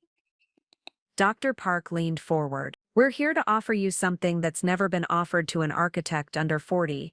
Immediate induction into the National Architecture Hall of Fame, recognition as a pioneer in sustainable design, and the opportunity to establish the Martinez Institute for Urban Innovation at the university of your choice." The room fell silent, except for the soft hum of the building's energy-efficient HVAC system. These honors typically took decades to achieve, representing the pinnacle of architectural recognition. They were offering me a level of professional validation that Jordan had spent years convincing me I'd never deserve. "There's more," Maria Santos added. "The International Council of Women Architects wants to feature your story as the centerpiece of next year's global conference. The theme is Hidden Excellence: Women Who Changed the World While No One Was Watching. Your journey from secret architect to industry leader perfectly embodies the challenges and triumphs that define our profession. Through the conference room windows, I could see my staff pretending to work while obviously listening to every word of the conversation. Their faces showed the same mixture of awe and pride that I was feeling, recognition that we had all been part of something extraordinary, even when the world hadn't been paying attention. "We know this is overwhelming, Dr. Williams continued, but we want you to understand that your revelation last night has created a moment of unprecedented opportunity. Young women in architecture programs across the country are sharing the video of your toast, seeing it as proof that they don't have to choose between professional excellence and personal relationships. They just have to choose partners who celebrate rather than diminish their ambitions." My phone buzzed with another text, this one from a number I didn't recognize. "Miss Martinez, this is Colette Morrison. I know you have no reason to trust anything I say, but I wanted you to know that watching your toast last night changed my perspective on everything. Jordan never described you as anything more than a housewife with some design hobbies. If I had known who you really were, what you had actually accomplished, I never would have believed his story about being trapped in an unfulfilling marriage. You deserved so much better than both of us." The message was unexpected, but it provided another piece of the puzzle that explained Jordan's deception. He hadn't just hidden my success from the world, he'd actively misrepresented my identity to justify his affair, painting me as the exact opposite of who I actually was. As the afternoon progressed, the office continued to buzz with activity that felt more like a celebration than a workday. Clients called to express their admiration for my journey, competitors reached out to discuss collaboration opportunities, and journalists requested interviews that would cement my transformation from hidden architect to public inspiration.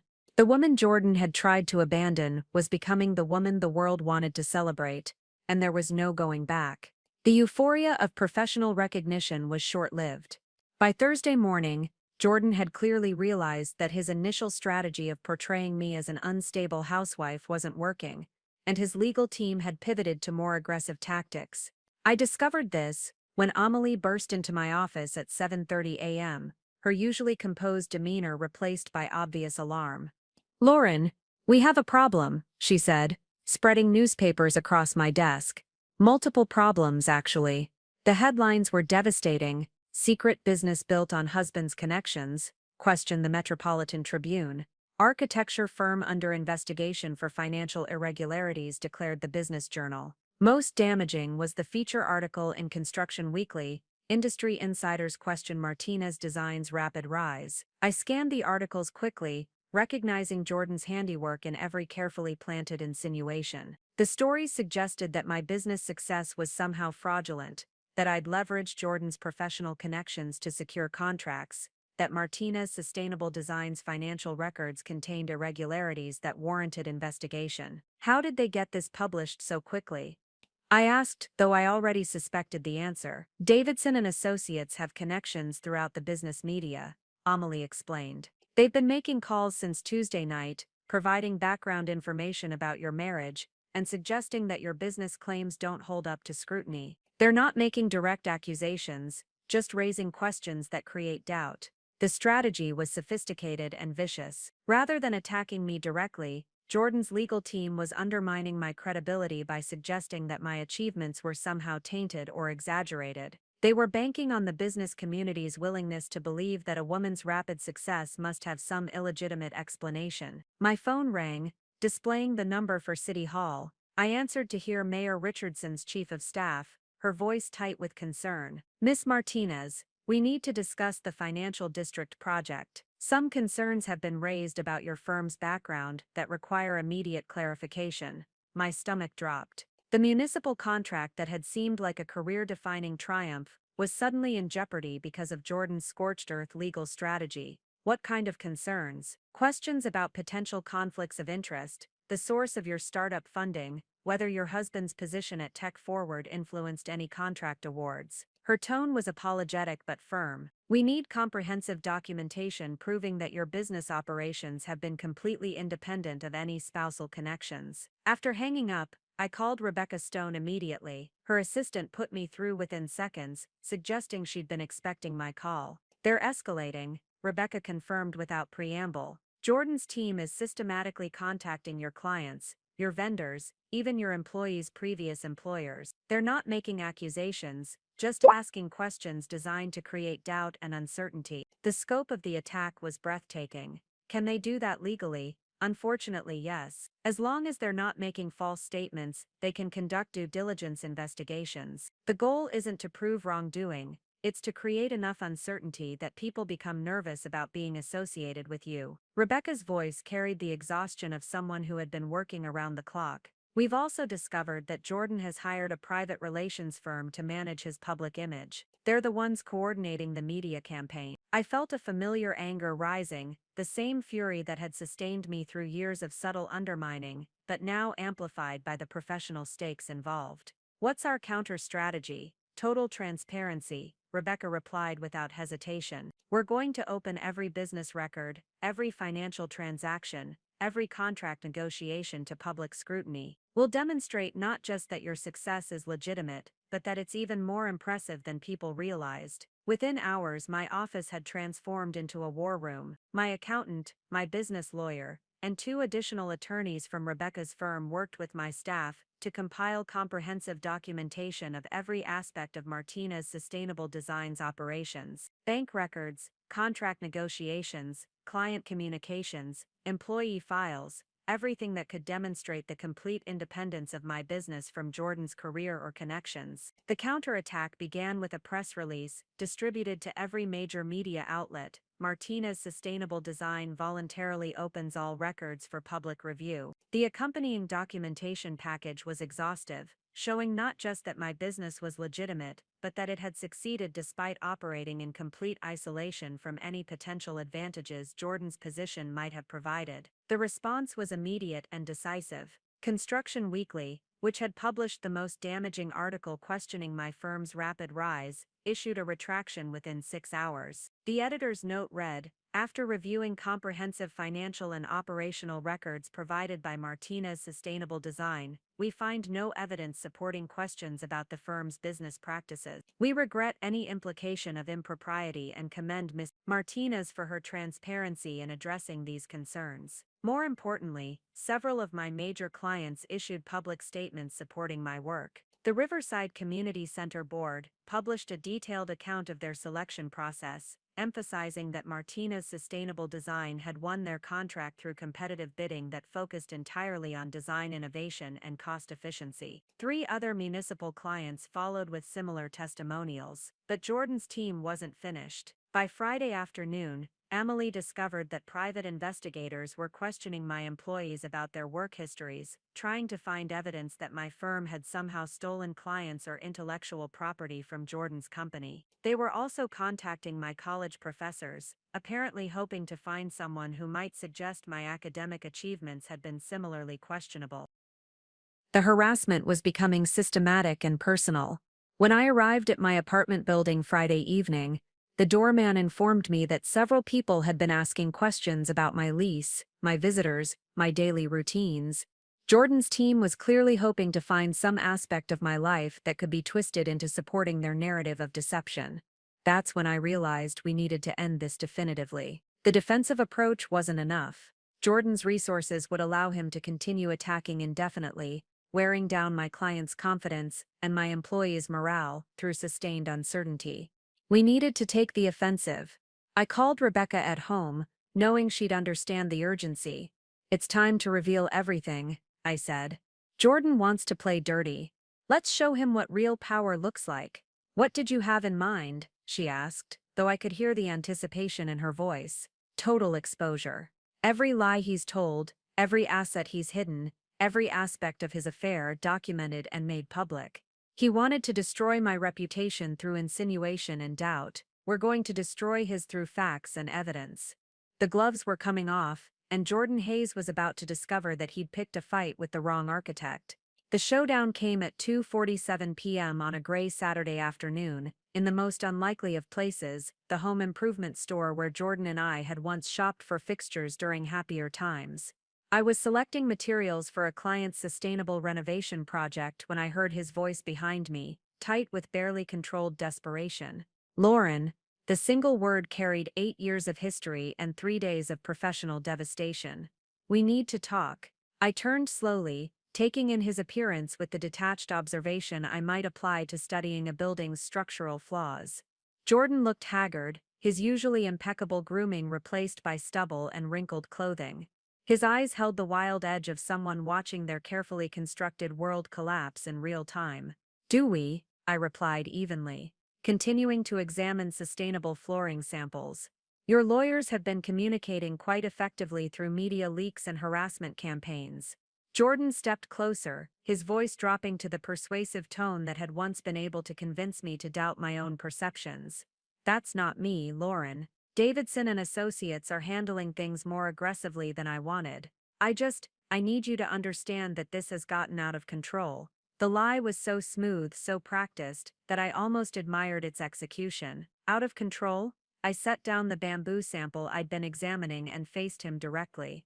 "Jordan, you hired a PR firm to destroy my reputation. You've had investigators questioning my employees and harassing my clients. You've planted stories suggesting my business success is somehow fraudulent. Which part of that sounds out of control rather than deliberately orchestrated?" His composure cracked slightly, revealing the panic underneath. "You destroyed my career, Lauren. Tech Forward fired me because of your little performance at Le Bernardin. Colette won't even take my calls. My professional reputation is ruined. What did you expect me to do?" The audacity was breathtaking. "I expected you to accept the consequences of your own choices. You chose to have an affair. You chose to plan a divorce while researching how to minimize my settlement. You chose to publicly humiliate me at our anniversary dinner." I picked up another flooring sample, examining it with deliberate calm. I simply chose to respond with honesty instead of silence. Jordan ran his hands through his hair, a gesture of frustration I'd seen countless times during our marriage. "Lauren, please, can't we handle this privately? You've made your point. Everyone knows you're successful now. But continuing this war is going to hurt both of us." "There is no both of us anymore, Jordan. There hasn't been for 14 months since you started building a relationship with Colette while lying to my face every single day." I moved to the next display, aware that other customers were beginning to notice our conversation but unwilling to be intimidated by his public manipulation tactics. He followed me, his voice taking on the wounded tone that had once made me feel guilty for questioning his behavior. "I made mistakes, yes, but you were living a lie too, Lauren. You had this whole secret life, this business empire you never told me about. How is that different from what I did?" The comparison was so fundamentally wrong that I laughed, a sound that echoed through the warehouse space and drew more curious glances. "The difference, Jordan, is that I built something while you destroyed something. I created jobs and designed buildings that will benefit communities for decades. You created chaos and hurt people who trusted you." "That's not fair," he protested, his volume rising enough to attract the attention of a store employee who began moving in our direction. "You made me look like a fool in front of everyone I know. My own boss thinks I'm incompetent because I didn't know my wife owned our building. Your boss thinks you're incompetent because you competed for contracts against a firm whose owner you lived with for 8 years without ever recognizing her capabilities." I selected 3 flooring samples and moved toward the checkout area, ready to end this encounter. "That's not my failure, Jordan. That's yours." He grabbed my arm, not roughly but firmly enough to stop my movement. The store employee quickened his pace toward us, clearly recognizing a domestic situation that might require intervention. "Lauren, I'm asking you to call off your lawyers, stop the media campaign. Let's settle this quietly and move on with our lives." I looked down at his hand on my arm, then back up to his face with an expression that made him immediately release his grip. "I don't have a media campaign, Jordan. I have facts. When your attorneys stop attacking my business and my reputation, my attorneys will stop defending them with evidence of your actual behavior. What do you want from me?" The question came out as almost a whisper, the fight draining out of him as he finally understood that I wouldn't be intimidated, manipulated, or convinced to retreat. "I want you to accept reality," I said simply. "I want you to stop pretending you're the victim in a situation you created. I want you to sign the divorce papers without trying to claim assets from a business you never knew existed. And most importantly, I want you to leave me alone so I can continue building the life I've worked for." Jordan stared at me for a long moment, perhaps finally seeing the woman I'd always been underneath the version he'd tried to create. "You're not the person I married," he said finally. "You're absolutely right," I agreed.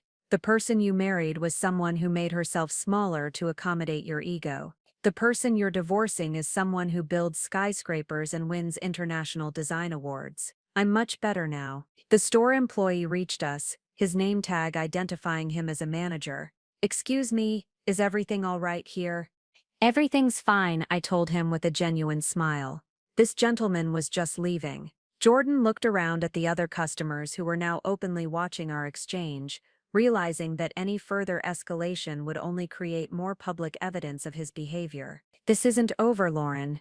"Yes, it is," I replied, with absolute certainty. 8 years ago, you married an architect who was just beginning to understand her potential. 3 days ago, you tried to destroy a woman who had spent those years building an empire. Tonight, you'll go home alone while I continue designing buildings that will outlast both of us. As Jordan walked away, his shoulders carrying the weight of complete defeat, I completed my purchase and headed back to my real life, the one where Lauren Martinez was exactly as powerful as she'd always known she could be. The manager approached me as I gathered my receipt. "I hope you don't mind my saying, ma'am, but that was one of the most impressive things I've ever witnessed." I smiled, feeling lighter than I had in years. Sometimes the best architecture happens when you finally remove the structures that were never supporting anything anyway. 6 months after the home improvement store confrontation, I stood in the floor-to-ceiling windows of my new corner office, watching construction crews break ground on the financial district revitalization project. The view encompassed 12 city blocks that would be transformed according to Martinez's Sustainable Design's vision,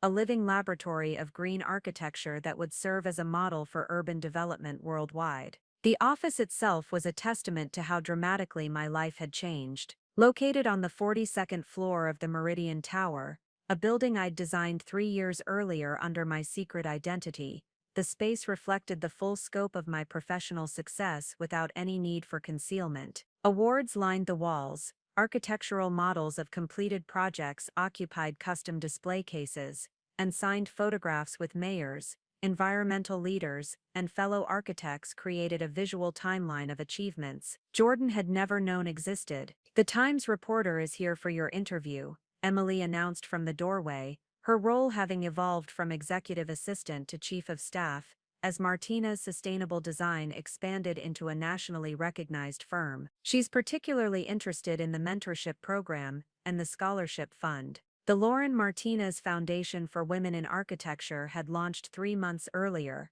funded by a percentage of profits from every project my firm completed. The foundation provided scholarships for women pursuing architectural degrees, mentorship programs connecting established female architects with emerging talent, and grants for sustainable design research at universities across the country. "Send her in," I said, straightening the jade blazer I'd chosen for today's media appearances. The color had become something of a signature for me, vibrant, confident, impossible to ignore. A far cry from the muted neutrals Jordan had preferred during our marriage. Sarah Chen from the New York Times entered with the kind of energy that indicated she was genuinely excited about the story she'd been assigned to cover. "Miss Martinez, thank you for making time in what I know is an incredibly busy schedule. Your transformation from hidden architect to national figure has been remarkable to follow." We settled into the conversation area of my office, where a scale model of the financial district project dominated the coffee table. "The transformation wasn't really about me becoming something new," I explained, running my fingers along the miniature buildings that represented years of planning and vision.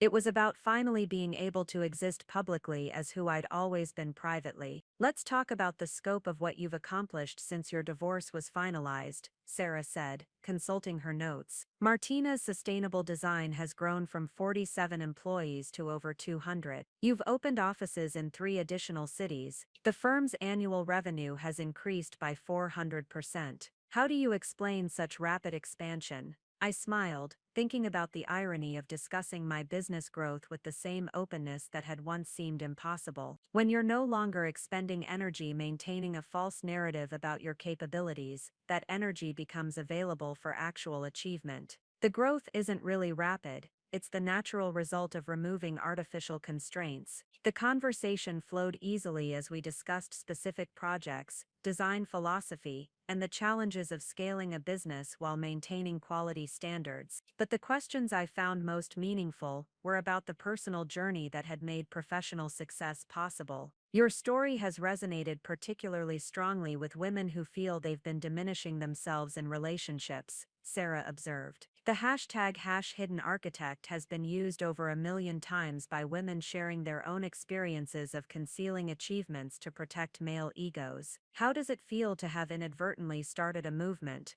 The responsibility was something I'd been grappling with since my story went viral. I never intended to become a symbol of anything. I was just trying to reclaim my authentic identity after years of living a constrained version of myself. But if sharing my experience helps other women recognize their own worth and refuse to accept diminishment, then I'm honored to be part of that conversation.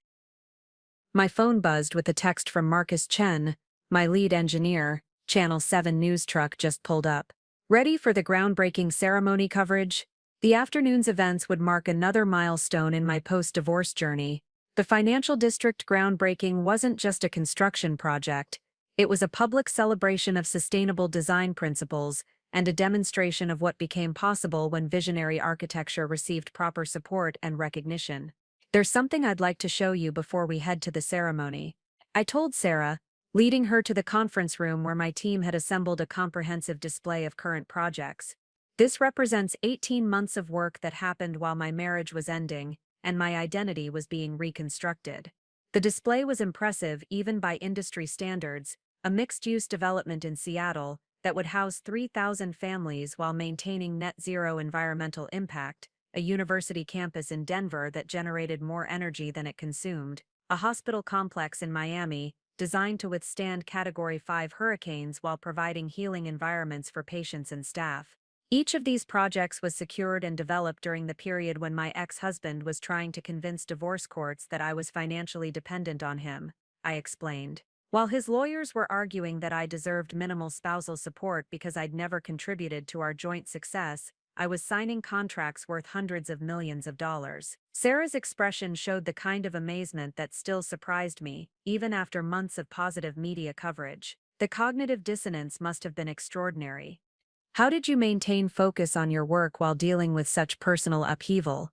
The work saved me, I admitted. Every project, every design challenge, every client meeting was proof that I existed as more than Jordan's definition of who I should be. Architecture became my anchor to authentic identity when everything else felt uncertain. We moved to the windows overlooking the construction site, where media crews were setting up for the afternoon ceremony. Mayor Richardson would speak about urban sustainability, environmental leaders would discuss the project's global significance, and I would present the design vision that would transform this area of the city into a model for the future. One final question, Sarah said, preparing to close her notebook. If you could go back and change anything about how your story unfolded, would you? I considered the question while watching the construction crews prepare the site where my buildings would rise. I wouldn't change the outcome, but I wish I'd found the courage to be authentically myself years earlier. Not just for my sake, but for Jordan's. Living with a diminished version of someone isn't really living with them at all. We both deserved better than the relationship we'd created through mutual deception.